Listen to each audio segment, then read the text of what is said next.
What you see on this screen is what you should have on page 1 of your outline. Histology is the study of tissues, which is a bunch of similar cells working together, and that there are 4 basic types of tissue. Epithelium, which serves as covering, connective, which works as support or connecting one thing to another, muscle, which is for movement, and the nervous system, which works to communicate different control mechanisms. Today we're going to talk about epithelial tissue, so if you would slide to the second page of your outline, or the back, I guess, of the first page, and let's record this information. First, epithelial tissue functions in 4 major ways. First, protection. Your skin is a good example.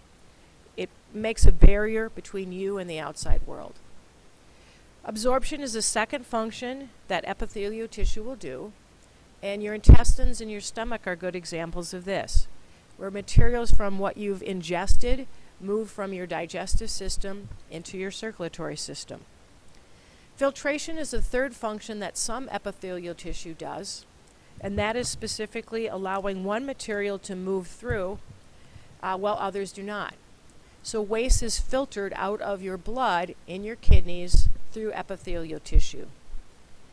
And then some epithelial tissues also function in secretion. Things like sweat glands, oil glands, glands that release digestive enzymes. Epithelial tissue is classified by 2 features. One, how many layers does it have, and what are the shapes of those layers? So basically, you have simple tissue, which has a single layer of epithelial tissue. And then stratified is a fancy word for 2 or more layers that are connected together. In terms of the shape, we have 3 specific types of epithelial tissue. Squamous is kind of flat cells. So if you look at the top of this picture, and that's where you identify cells at the top layer, you see them that they've kind of been squished. If you were looking from a top view, they would look a bit like a fried egg. Cuboidal cells, which often form glands, look just like the word sounds, like a bunch of little dice or squares that are lined one next to the other.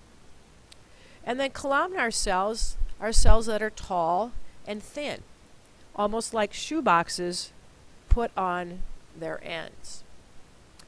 As we continue, if we put these together, we end up with a bunch of different categories.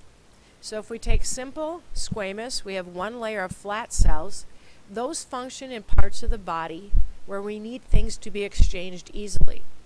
So the alveoli in your lungs, where gases are moving back and forth, the walls of the capillaries, where water molecules and sugar molecules and oxygen molecules are leaving the blood to feed the cells. Simple cuboidal is characteristic of glands. So things like your pancreas or your adrenal glands, they make the endocrine product that they're making, the hormone, and then they secrete that either into a blood vessel or into the nearby surrounding cells, where it's eventually absorbed by the blood. Anyway, cuboidal, simple 1 layer, characteristic of glands. Simple columnar refers to, again, like a bunch of shoe boxes stacked on their tall sides, one next to the other, and that's typical of your digestive system. So in your small and large intestines, that would be the type of cell you typically find. Stratified squamous means many layers of flat cells. And if we go back up to our picture here,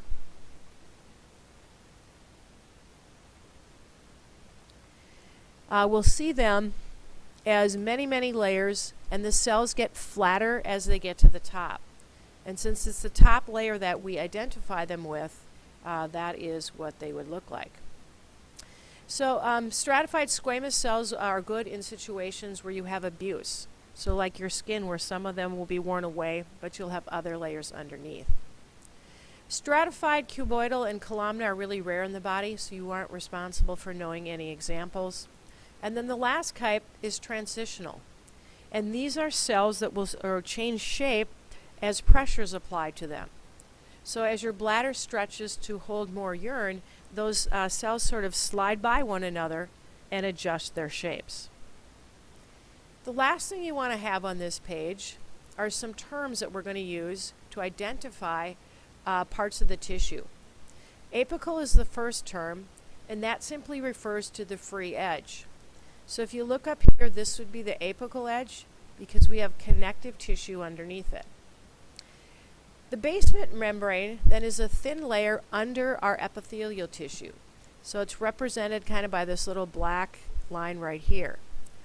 It's a product of secretions of both the epithelial tissue on the top and the connective tissue on the bottom. You will also see goblet cells in your slides, and what they do is they secrete mucus. And so you'll see them, they're kind of squished in among the columnar cells in this case, and this would be making mucus that would then protect or secrete something that this layer above it needs. So if you think about your trachea, it's lined with this kind of cells. The goblet cells make a little bit of mucus, and the cilia then in your throat or in your trachea and throat move that mucus and the debris it catches to be swallowed. And then the lumen is simply the inside of a round structure. So it's the space within an organ. So I put it inside an artery would be one example, inside an intestine would be the other. So imagining that this goes all the way around, we have our different layers, and then the lumen is this space that you see in the middle. That is the information that we need to know about epithelial tissue. You'll be using most of these words in the slides that you draw in class.